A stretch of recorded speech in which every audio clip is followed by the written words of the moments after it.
Good morning students, आज हम पढ़ेंगे electrolytes. What is electrolytes? The substances which allow the passage of electricity वो क्या करते हैं? वे सब्सटेंस जो क्या करते हैं, अपने अंदर से इलेक्ट्रिसिटी को क्या होने दे, पास होने दे, आइदर इन मॉल्टन स्टेट और इन सॉल्यूशन।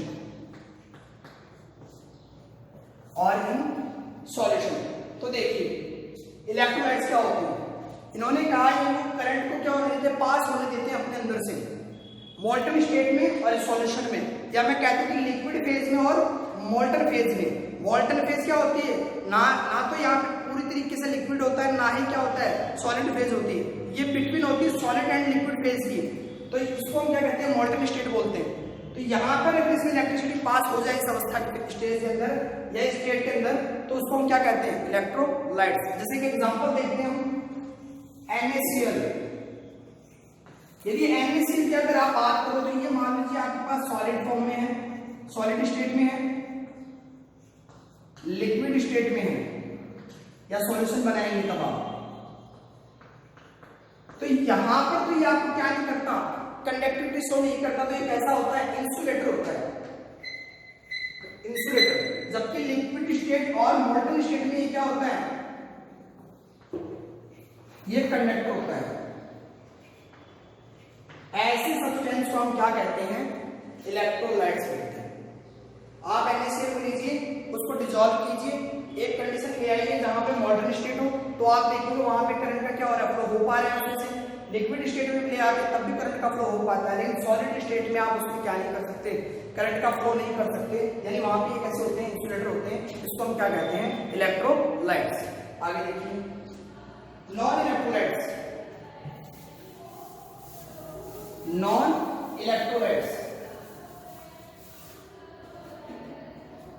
नॉन इलेक्ट्रोलाइट्स देखिए यहां पे जो सब्सटेंस होते हैं वो क्या करते हैं, तो आपके पास या तो सॉलिड स्टेट में होगा या फिर मोल्टन स्टेट में होगा या फिर कैसी स्टेट में होगा, लिक्विड स्टेट या सॉल्यूशन की स्टेट में होगा। ठीक है, तो यहां तीनों कंडीशन में ही ये कैसे होते हैं, यदि इंसुलेटर होते हैं, या फिर मैं कहूं ये क्या नहीं होने देते, do not allow the electricity, यानी पासेस द इलेक्ट्रिसिटी, ये अपने अंदर से इलेक्ट्रिसिटी को पास नहीं होने देते, वो क्या कहलाते हैं, नॉन इलेक्ट्रोलाइट्स। फेज मैंने बता दी, यदि तीनों फेज में भी कैसे होते हैं, इंसुलेटर होते हैं, तो क्या कहलाएंगे, नॉन इलेक्ट्रोलाइट्स।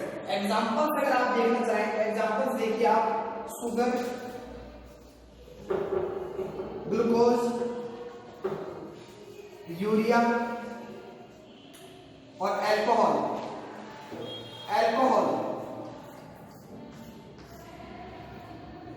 ये सभी प्रकार के एग्जांपल्स इसके नॉन इलेक्ट्रोलाइट्स हैं।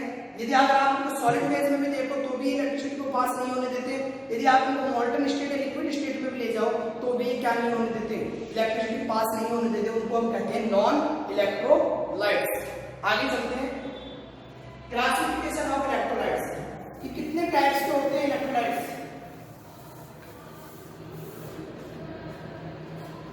Classification of electrolytes. तो देखो electrolytes are divided into two types. First of all strong electrolytes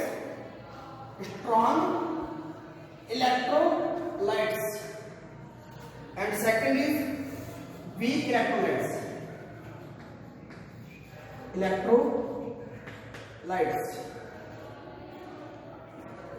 strong electrolytes and weak electrolytes.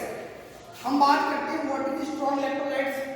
ये क्या हो जाते हैं, जब जैसे ही हम इनको वाटर में डिसॉल्व करते हैं तो ये कंप्लीटली आयनाइज हो जाते हैं, कंप्लीटली आयनाइज। क्या हो जाते हैं, कंप्लीटली आयनाइज हो जाते हैं, या फिर आयनाइज ऐसे लिख सकते हो आप, कंप्लीटली आयनाइज हो जाते हैं, जबकि ये क्या होते हैं, नॉट कंप्लीटली आयनाइज। कंफ्यूज नहीं होना अभी, जेड में और एस में कोई फर्क नहीं पड़ता। तो देखो जो इलेक्ट्रोलाइट्स या फिर मैं कह दूं ऐसे पदार्थ या ऐसे सब्सटेंस जिसको हम वाटर में डिसॉल्व करने पर यदि वो कंप्लीटली आयनाइज हो जाते हैं तो उनको क्या कहते हैं, स्ट्रॉन्ग इलेक्ट्रोलाइट्स। या ऐसे सब्सटेंस जिसको वाटर में डिसॉल्व करने पर वो कंप्लीटली आयनाइज नहीं हो पाते उनको हम क्या कहते हैं, वीक इलेक्ट्रोलाइट्स। फिर हम बात करते हैं इसके एग्जांपल्स की। तो देखिए आपकी स्ट्रॉन्ग एसिड, जैसे मैं बात करूं HCl, ये कैसा किसका एग्जांपल है, स्ट्रॉन्ग इलेक्ट्रोलाइट का। जैसे आप इसको वाटर में डिसॉल्व करोगे तो ये क्या हो जाएगा, H+Cl नेगेटिव में टूट जाएगा, यानी कंप्लीट क्या हो गया, कंप्लीट क्या हो गया, आयनाइज हो गया। तो ये क्या होता है आपका स्ट्रॉन्ग इलेक्ट्रोलाइट। फिर हम बात करते हैं क्या, स्ट्रॉन्ग बेस। स्ट्रॉन्ग बेस जैसे आप लेते हो NaOH, जैसे इसको वाटर में डिसॉल्व करोगे सोडियम पॉजिटिव और OH नेगेटिव में कंप्लीटली आयनाइज हो जाएगा। ये भी एग्जांपल इसका स्ट्रॉन्ग इलेक्ट्रोलाइट्स। अब आते हैं कुछ साल्ट्स। अब कौन कौन से साल्ट, यानी कि weak acid plus strong base. तो हम जानते हैं जो हमें साल्ट मिलेगा वो कैसा मिलेगा, स्ट्रॉन्ग बेस मिलेगा। फिर हम बात करते हैं यहां पे क्या, strong acid plus weak base, ये साल्ट हो सकता है। ये सभी एग्जांपल्स किसके हैं, स्ट्रॉन्ग इलेक्ट्रोलाइट्स। मैं एक साल्ट का एग्जांपल देता हूं आपको, देखिए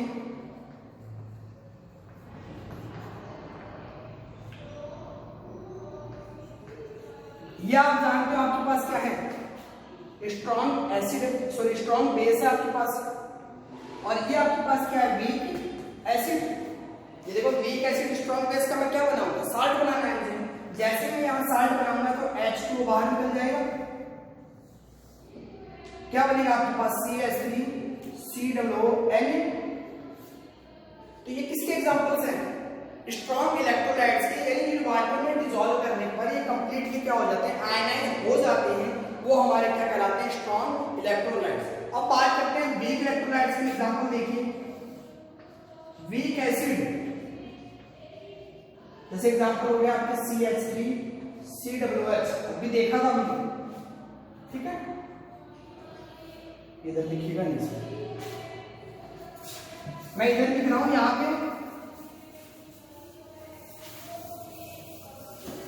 वीक इलेक्ट्रोलाइट्स में याद लिखा हूं, वीक इलेक्ट्रोलाइट्स, इलेक्ट्रोलाइट्स। देखिए यहां पे इसके एग्जांपल्स, वीक एसिड एग्जांपल हो गया CH3 COOH। Weak base,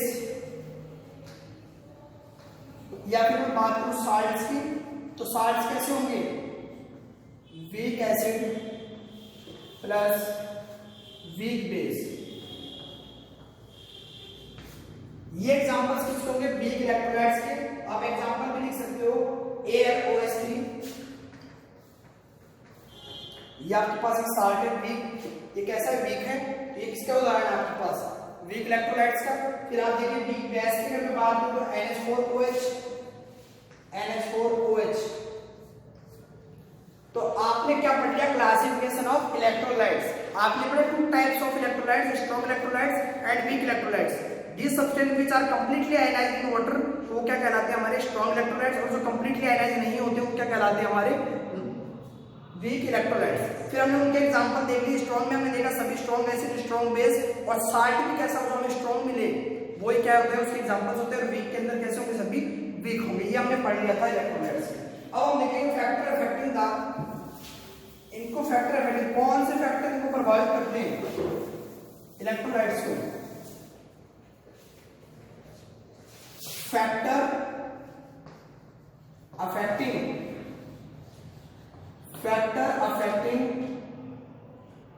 the conduction of या conductance of electrolytes की कंडक्टिविटी पर किस प्रकार के फैक्टर का इफेक्ट पड़ता है वो हम देखेंगे। सबसे पहले हम बात करते हैं इंटर आयनिक इंटरेक्शन, इंटर आयनिक इंटरेक्शन या इंटर आयनिक अट्रैक्शन। अब देखिए, यदि हम किसी को भी डिसॉल्व करेंगे तो वो किसमें डिस्ट्रीब्यूट होंगे, आयन में डिस्ट्रीब्यूट होंगे। अब आयन के बीच में क्या लगेगा, इंटर आयनिक इंटरेक्शन अट्रैक्शन लगेगा।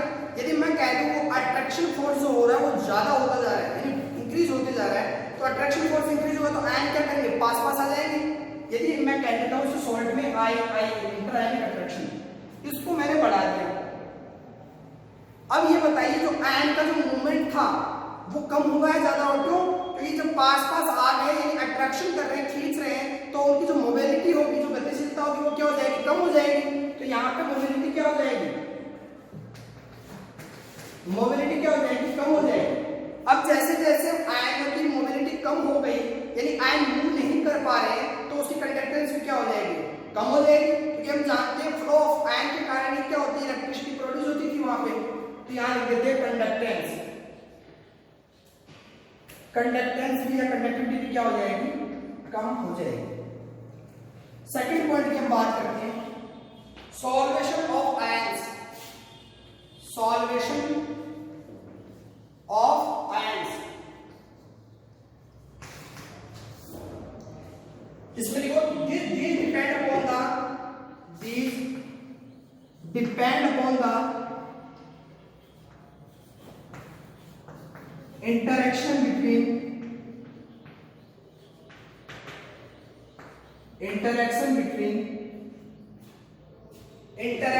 the ions of the solid, the ions of the solute and molecules of the solvent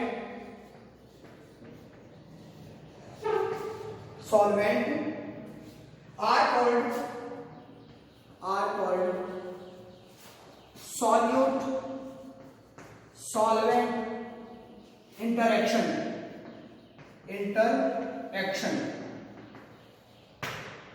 देखिए सेकंड पॉइंट क्या था, सॉल्वेशन ऑफ आयंस। यदि हम आयंस के सॉल्वेशन को बढ़ा रहे हैं तो ये कहता है ये जो प्रॉपर्टी थी वो डिपेंड करती है किस पे, इंटरेक्शन होता है किनके बीच में, आयन सॉल्यूट के आयंस के बीच में और सॉल्वेंट के मॉलिक्यूल्स के बीच में। उसको हमने क्या कहा, सॉल्यूट सॉल्वेंट इंटरेक्शन का। अब देखिए इन्होंने कहा यदि सॉल्यूट और सॉल्वेंट के इंटरेक्शन में क्या होता है, बढ़ाते हैं, इंक्रीज करते हैं इंटरेक्शन को। जैसे जैसे हम सॉल्यूट और सॉल्वेंट के इंटरेक्शन को इंक्रीज करेंगे तो हम देखते हैं जो आयंस होते हैं उसके चारों तरफ क्या होता है, सॉल्वेंट के मॉलिक्यूल्स आ जाते हैं। तो धीरे धीरे उनकी जो साइज होती है आयंस की वो क्या होती जाती है, इंक्रीज होती जाती है। मैं लिख देता हूं साइज ऑफ आयंस क्या होती जाती है, इंक्रीज हो जाती है। क्यों, क्योंकि वो आयन के चारों तरफ क्या आने लगते हैं, फिर वहां पे आने लग जाते हैं हमारे किसके, सॉल्वेंट के मॉलिक्यूल्स वहां क्या अटैच होने लगते हैं उसके पास में। और जैसे जैसे उसकी साइज बढ़ती जाती है यानी कहीं ना कहीं अट्रैक्शन के कारण वो जुड़ पा रहे हैं एक दूसरे से, तो उनकी मोबिलिटी क्या हो जाती है। तो देखो इनकी जैसे जैसे साइज क्या होती है, इसका मतलब अट्रैक्शन के कारण वो जुड़ते जा रहे हैं उससे मॉलिक्यूल्स, तो उसकी साइज बढ़ती जा रही है। अब साइज बढ़ रही है, अट्रैक्शन लग रहा है, इसका मतलब उसकी मोबिलिटी क्या हो रही है, कम हो रही है। यानी मैं कहता हूं मोबिलिटी क्या हो रही है, मोबिलिटी जो है वो डिक्रीज हो रही है। यदि मोबिलिटी डिक्रीज हो रही है तो उसकी कंडक्टेंस क्या होगी, डिक्रीज हो जाएगी, कंडक्टेंस डिक्रीज। क्योंकि हम जानते हैं कि एयर जो फ्लो ऑफ करंट ही क्या कहलाता है, कंडक्टेंस कहलाता है हमारा करंट का फ्लो। यदि मोबिलिटी कम हो पा रही है तो हम देखते हैं जो करंट का फ्लो दो चार्ज के पर डिपेंड करता था, इलेक्ट्रॉन और आयंस पे। यहाँ आयन की बात हो रही है तो आयन फ्लो क्या हो रहा है, कम हो रहा है, तो कंडक्टेंस भी क्या होगा, कम होगा। आगे चलते हैं।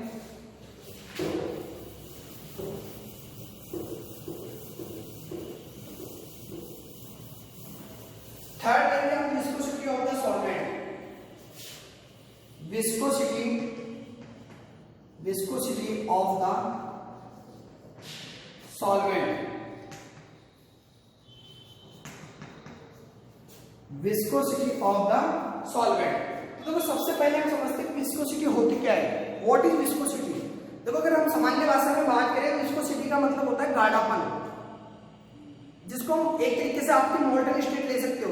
मोल्टन स्टेट भी क्या थी आपकी, ना तो लिक्विड फॉर्म में थी ना सॉलिड फॉर्म में थी। ऐसा ही टाइप होता है विस्कोसिटी को, वैसे समझो आप, इसका मतलब होता है गाढ़ापन या रसरसापन। ठीक है, फिर आगे चलते हैं विस्कोसिटी ऑफ द सॉल्वेंट में। तो viscosity of the solvent, viscosity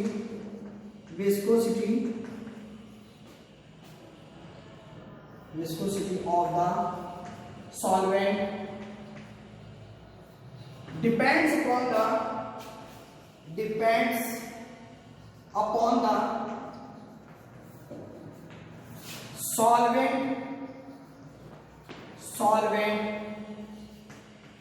interaction।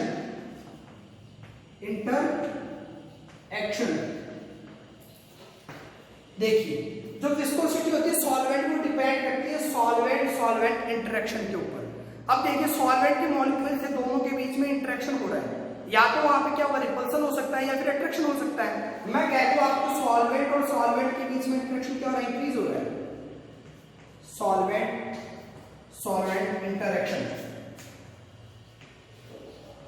Interaction क्या हो रहा है, इंक्रीज हो रहा है। अब आप देखिए, जब सॉल्वेंट के मॉलिक्यूल्स के बीच में इंटरेक्शन हो रहा है तो सारे मॉलिक्यूल्स क्या करेंगे, पास पास आ जाएंगे। तो क्या होगा, उनकी मोबिलिटी क्या हो जाएगी भाई, वो जब फ्री मूव करना चाहते थे वो कब होता है, जब इंटरेक्शन क्या होता है, कम होता। यहाँ पे जब इंटरेक्शन बढ़ा रहे हैं तो इंटरेक्शन बढ़ाएंगे तो उनकी मोबिलिटी क्या हो जाएगी, कम हो जाएगी। तो यहाँ पे लिख देते हैं मोबिलिटी क्या होगी उनकी, कम। मोबिलिटी क्या होगी, डिक्रीज हो गई। यदि मोबिलिटी डिक्रीज हो गई इसका मतलब उसकी कंडक्टेंस भी क्या हो गई, डिक्रीज हो गई। कंडक्टेंस भी क्या हो गई, डिक्रीज। ये आप ध्यान में रखेंगे किसके लिए, विस्कोसिटी के लिए। या फिर क्या है, यदि यहाँ पे सॉल्वेंट में इंटरेक्शन बढ़ रहा है इसका मतलब क्या हो रहा है, विस्कोसिटी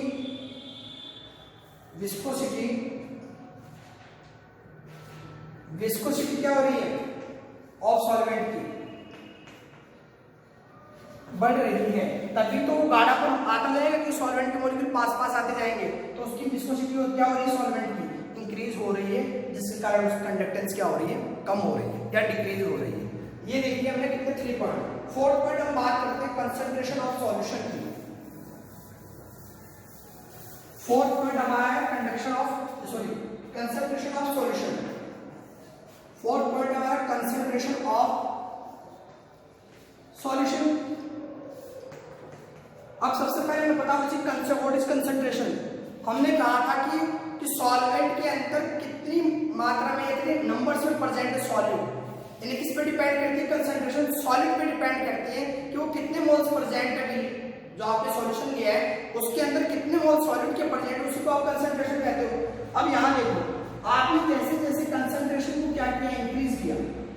कंसंट्रेशन इंक्रीज का मतलब क्या होगा, वहां पे वाटर के मॉलिक्यूल क्या हो रहे हैं, कम हो रहे हैं, सॉल्वेंट के मॉलिक्यूल क्या हो रहे हैं, कम हो रहे हैं। यदि सॉल्वेंट के मॉलिक्यूल कम हो रहे हैं तो मैं कह रही हूं एक तरीके से विस्कोसिटी आ रही है, इसमें गाढ़ापन आ रहा है इसके अंदर, तो वहां पे जो आयंस की जो मोबिलिटी होगी वो कैसी हो जाएगी, डिक्रीज हो जाएगी। तो कंडक्टेंस भी कैसी हो जाएगी, डिक्रीज हो जाएगी। तो कंसंट्रेशन इंक्रीज करने पर जो कंडक्टेंस होती है वो क्या हो जाती है, डिक्रीज हो जाती है।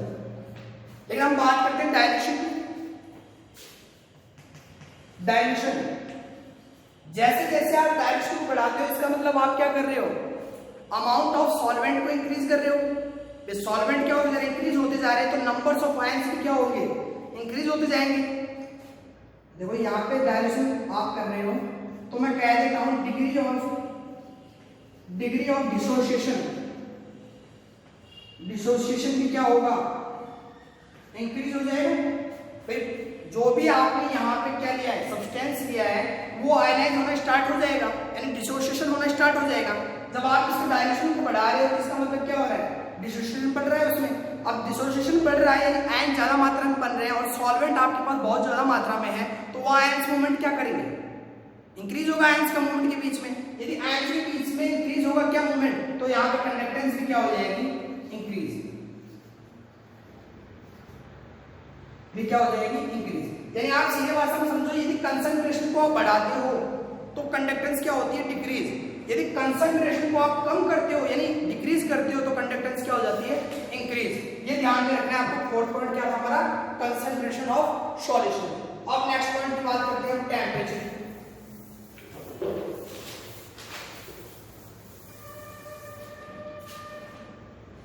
फिफ्थ पॉइंट हमारा टेम्परेचर।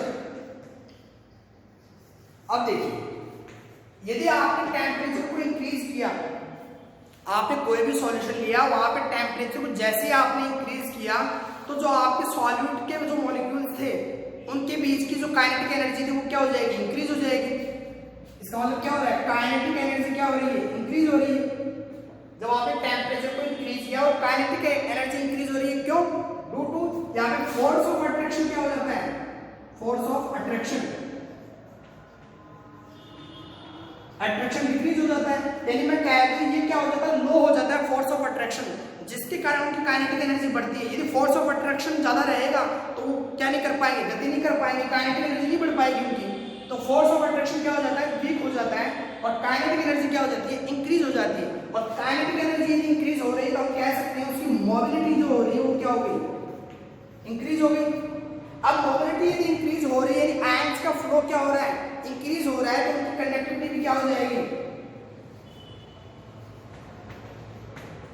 कंडक्टिविटी भी क्या हो जाएगी, इंक्रीज हो जाएगी। कैसे, यदि अगर आपने टेम्परेचर को इंक्रीज किया तो उसकी कंडक्टिविटी भी क्या हो गई, इंक्रीज हो गई। क्यों, क्योंकि फोर्स ऑफ अट्रैक्शन क्या हो गया, डिक्रीज हो गया, जिसके कारण से क्या हो गई, काइनेटिक एनर्जी इंक्रीज हो गई, और जिसके कारण से कंडक्टिविटी भी क्या हो गई, इंक्रीज हो गई। ये 5 पॉइंट्स आपने पढ़ लिए। फर्स्ट पॉइंट कौन सा पढ़ा था आपने 5 पॉइंट पढ़े। फर्स्ट पॉइंट, सबसे पहला पॉइंट आपने क्या लिया था इसके अंदर, फर्स्ट पॉइंट आपने लिया था इसमें इफेक्टिव के अंदर इंटर आयनिक अट्रैक्शन। तो मैंने देखा था यदि इंटर आयनिक अट्रैक्शन बढ़ रहा था तो कंडक्टिविटी क्या हो रही थी, डिक्रीज हो रही थी। सेकंड पॉइंट आपने क्या लिया था यहाँ पे, सॉल्वेशन ऑफ आयंस। यदि सॉल्वेशन ऑफ आयंस इंक्रीज हो रही थी, यदि आयंस क्या हो रहे थे, उनका सॉल्यूशन बढ़ रहा था तो उनकी साइज बढ़ रही थी, उनकी साइज बढ़ रही थी तो उनकी कंडक्टिविटी क्या हो रही थी, डिक्रीज। फिर आपने थर्ड पॉइंट क्या लिया था, viscosity of solution, viscosity of solvent लिया था कि solution, solvent, viscosity of solvent. जैसे जैसे विस्कोसिटी ऑफ सॉल्वेंट इंक्रीज हुई थी तब भी हमारी कंडक्टिविटी क्या हुई थी, डिक्रीज हुई थी, क्योंकि फ्लो ऑफ आयंस क्या हो गए थे, डिक्रीज हो गए थे। फोर्थ पॉइंट आपने लिया था कंसंट्रेशन ऑफ सॉल्यूशन। यहाँ पे आपने 2 चीज देखी थी, एक तो आपने उसको कंसंट्रेट किया था और एक आपने उसको डायल्यूट किया था। यदि कंसंट्रेट किया था तो कंडक्टिविटी क्या हो गई थी, डिक्रीज, और डायल्यूट किया था तो कंडक्टिविटी क्या हो गई थी, इंक्रीज। फिफ्थ पॉइंट आपने क्या लिया था, टेम्परेचर। यदि आपने टेम्परेचर को इंक्रीज किया था तो कंडक्टिविटी भी क्या हो गई थी, इंक्रीज। ये आपने ब्रीफली 5 पॉइंट देख लिए जो क्या करते थे, इलेक्ट्रोलाइट्स की कंडक्टिविटी को इफेक्ट करते थे। आपने इलेक्ट्रोलाइट्स पढ़ लिया, क्या होता है इलेक्ट्रोलाइट्स, नॉन इलेक्ट्रोलाइट्स आपने पढ़ लिया, उसका क्लासिफिकेशन पढ़ लिया आपने, उसके फैक्टर पढ़ लिए। अब नेक्स्ट जो टॉपिक पढ़ेंगे वो होता है हमारा इलेक्ट्रोकेमिकल सेल। इलेक्ट्रोकेमिकल सेल वो हम करेंगे नेक्स्ट क्लास में। आज के लिए इतना ही।